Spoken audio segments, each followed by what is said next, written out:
Achoo! Got a cold brewing or worry about getting one? Before you buy a bunch of supposed cures, let's fact check them. Grandma soup stays. Some trendy supplements, not so much. I'll show you what actually reduces getting colds, trims cold time, what helps symptoms, and what to skip so you can feel better without wasting a dime.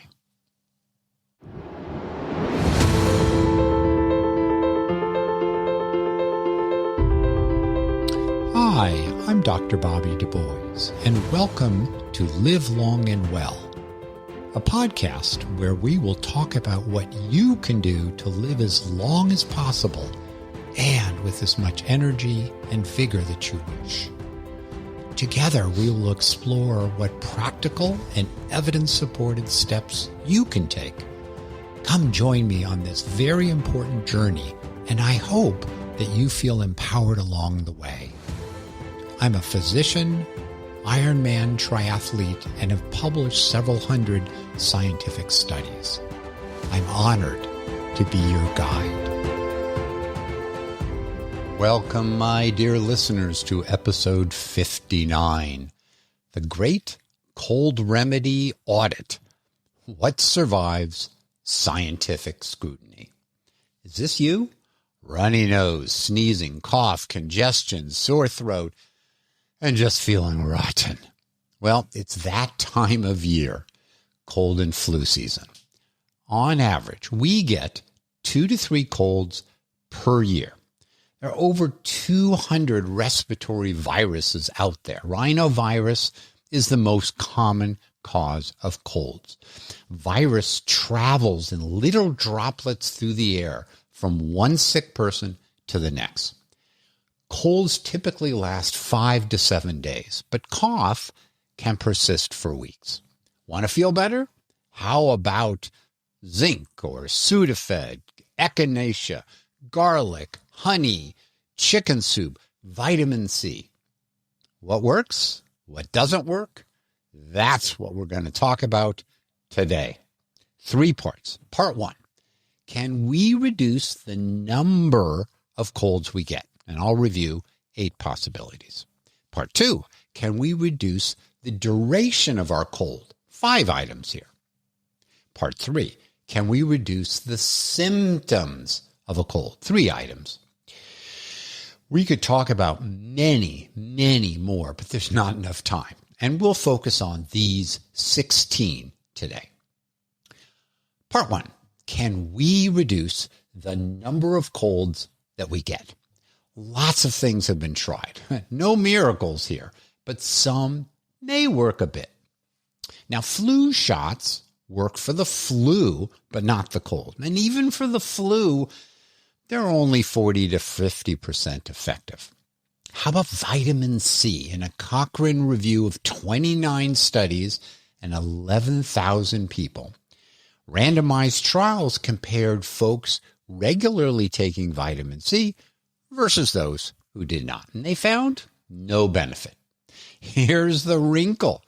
In 5 trials of marathon runners, skiers, and soldiers, there was a 50% reduction in colds in those taking the vitamin C. Could it be that the physical stress allowed the vitamin C to work? Who knows? That's just the evidence. How about regular hand washing?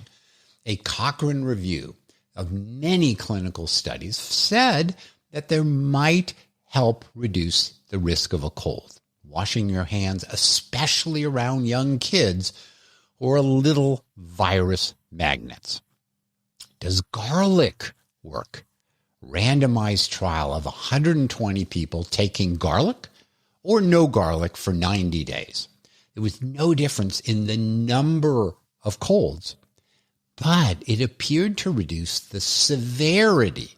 21% fewer symptoms, symptom days, and work and school days missed. But you needed to take the garlic supplements all the time.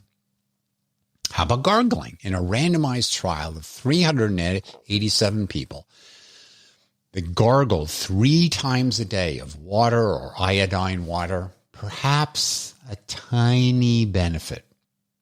Sorry, echinacea doesn't work. In a Cochrane review of 24 randomized clinical trials, no benefit.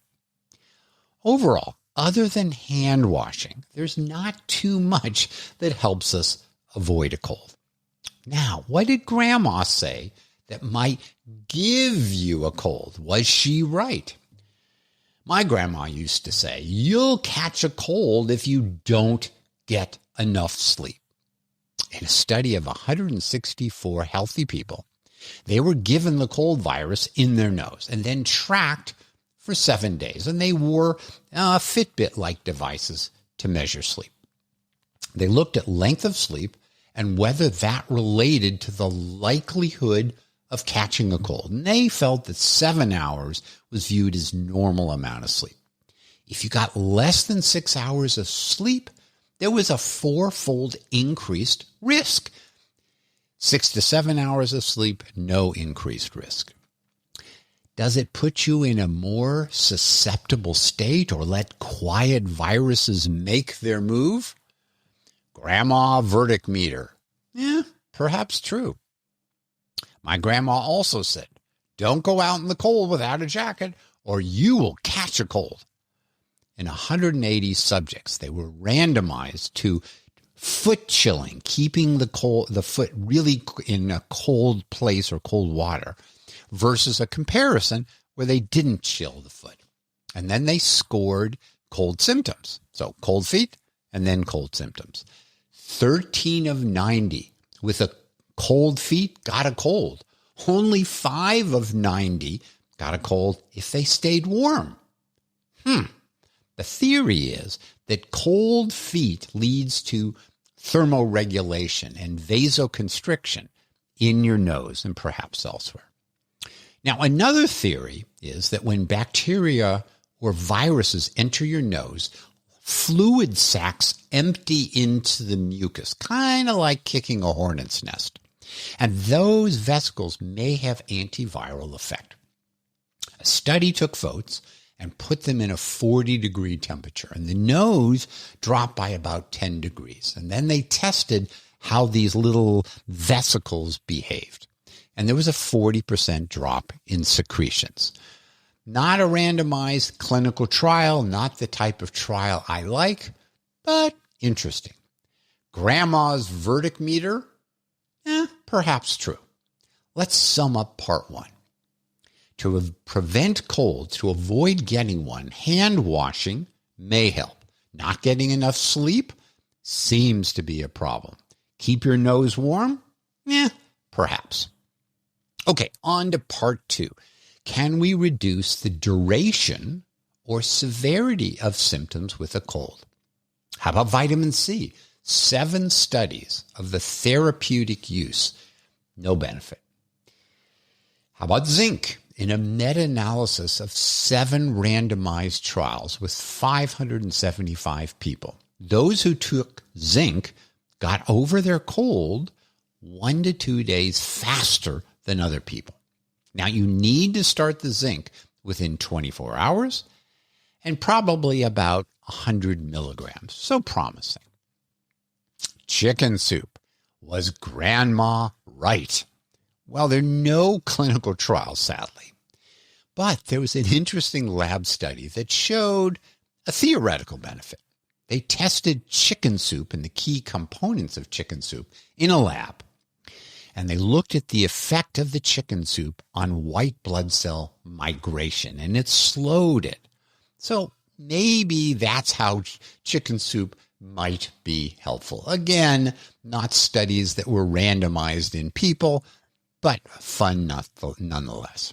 The same author later wrote about chicken soup and COVID, and he added another factor, the concern of others to give you chicken soup. So you might feel better because somebody cared enough to give you chicken soup. Just a theory. Grandma's verdict meter? Whatever you wish it to be. Another grandma's wisdom. When you have a hoarse voice, you should whisper. Well, it was an interesting study where they looked at vocal cords while people were speaking. There were 100 people. And they noticed that there was 69% of those people had higher, what are called supraglottic hyperfunction, meaning more vocal cord stress when whispering compared to standard speaking. So, whispering when you have a hoarse voice, not such a good idea. Grandma's truth verdict for whispering, not so much. How about prescription drug options? There's one called Tamiflu, but it only works for the flu, not a simple cold. Now, it might shorten the flu by a day, and you have to start it within about 48 hours. All right, let's sum up part 2. Zinc may shorten colds, and perhaps chicken soup too. Okay, part 3. Now, you have a cold. What actually does or doesn't improve symptoms? How about Sudafed PE or Dayquil or Mucinex or Robitussin? These are key components for all these over-the-counter drugs is one item, phenylephrine. It's in a lot of those over-the-counter medicines. In fact, we spend about $2 billion a year and 240 million bottles of a decongestant that would have phenylephrine in it. It is the most common oral decongestant. In 5 randomized trials, phenylephrine was no better than placebo. And in 2023, the FDA voted 16-0 that it is ineffective to take the phenylephrine orally. Perhaps it works if it's in a nasal spray, but not orally. Now, pseudoephedrine, which is part of Sudafed, not the Sudafed PE, but Sudafed, does work. There's strong evidence that it improves nasal congestion, 50% improvement. Now, the Sudafed, the pseudoephedrine, is behind the counter at the pharmacy, and then it's back there because there were concerns about its use to make methamphetamine. Okay, on to honey. In a clinical trial of 105 kids with a cough and a cold. Now, these are not kids less than 1. That's a different situation where you may not want to give honey. But honey, 30 minutes before bedtime in these kids was compared to control, not taking honey, or using dextromethorphan, the DM that you see in a lot of cough medicines. Guess what? It worked. Cough frequency was less, child's sleep was better, and parents' sleep improved. A systematic review, well, there was lots of other studies. They weren't great, but generally they showed benefit. Will a humidifier help congested mucus or destroy that cold virus? In a Cochrane review of 6 clinical trials and 387 people, it didn't help, although it didn't hurt. Okay, part 4. Let's wrap up. It's hard to reduce getting a cold. Hand washing seems helpful, but you can help your odds by getting enough sleep, and you can decide whether being cold outdoors increases your risk. Also, it's hard to shorten the duration, but zinc, chicken soup, may help. Regarding symptom relief, save your money on any oral phenylephrine. Real Sudafed works. Honey is a surprising cough winner. So people ask, what is Dr. Bobby doing during this cold season? Well, I try as always to get good sleep. I'll skip the other things that I talked about to avoid a cold. They don't work. When I get sick, I will definitely consider honey for my cough. Not something I used to do, but after reviewing the evidence, Gail and I are starting to do that. I will definitely take the real Sudafed if I am very congested. Chicken soup is always appreciated, whether it's just a placebo effect or not. May you live long and well, and I hope this cold season is kind to you. And I hope that you now have a few things to try and a few things to skip. Thanks so much for listening to Live Long and Well with Dr. Bobby. If you like this episode, please provide a review on Apple or Spotify or wherever you listen. If you want to continue this journey or want to receive my newsletter on practical and scientific ways to improve your health and longevity, please visit me at drbobbylivellongandwell.com. That's doctor as in DR, Bobby, livelongandwell.com.